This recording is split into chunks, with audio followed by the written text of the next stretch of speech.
Bugün hep beraber güzel bir fırın makarna ve fırında pişen çıtır çıtır susamlı tavuk kanatlar yapacağız. Çok işimiz var ama gayet kolay halledeceğiz. Öncelikle burada yarım kilo kadar fırın makarna var. Şu gördüğünüz incecik arkadaşlar bolca suyun içerisinde haşlanıyorlar. Hacimleri neredeyse 5 katına kadar çıkıyor. Diğer tarafta küçük bir tencereyi ocağın üstüne koyarak işe başlıyorum.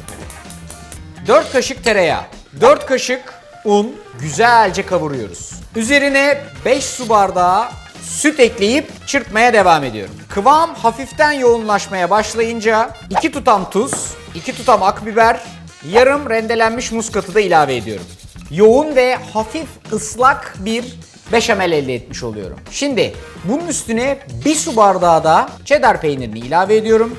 Hepsini güzelce karıştırdıktan sonra beşameli direkt olarak alıyorum ve süzdüğüm makarnanın içerisine döküp her şeyi güzelce karıştırıyorum. Peynir, beşamel ve fırın makarnayı fırın kabımın içerisine aktarıyorum. Fırına girmeden önce üzerine 1 su bardağı da kaşar peyniri gezdiriyorum.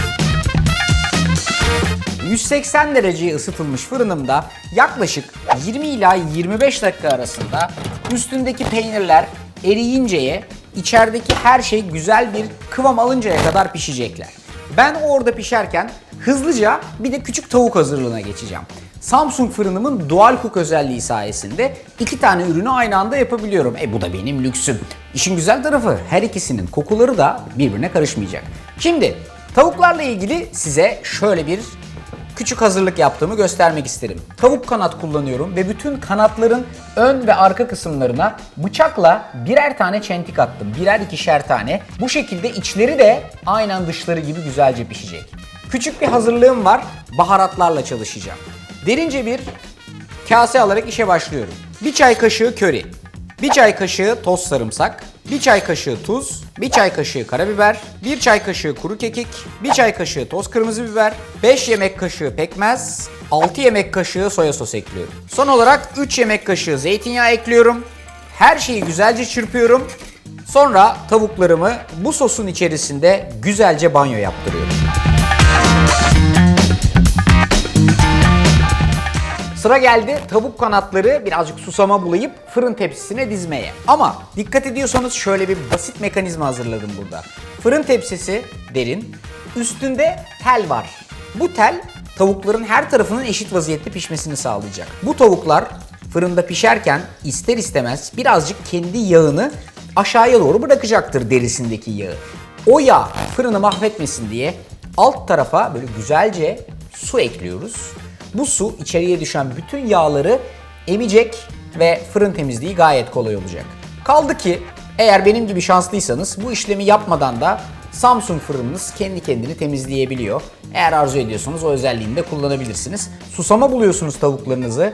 Ondan sonra tele dizip 180 derecelik fırına atıyorsunuz. Yaklaşık 15 ila 20 dakika arasında her tarafı çıtır çıtır pişiyor.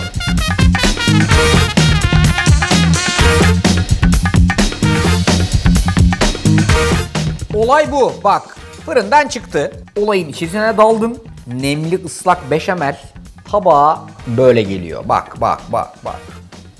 Laps diye böyle çıkıyor. Bu kadar sıcakken bile fırın makarna.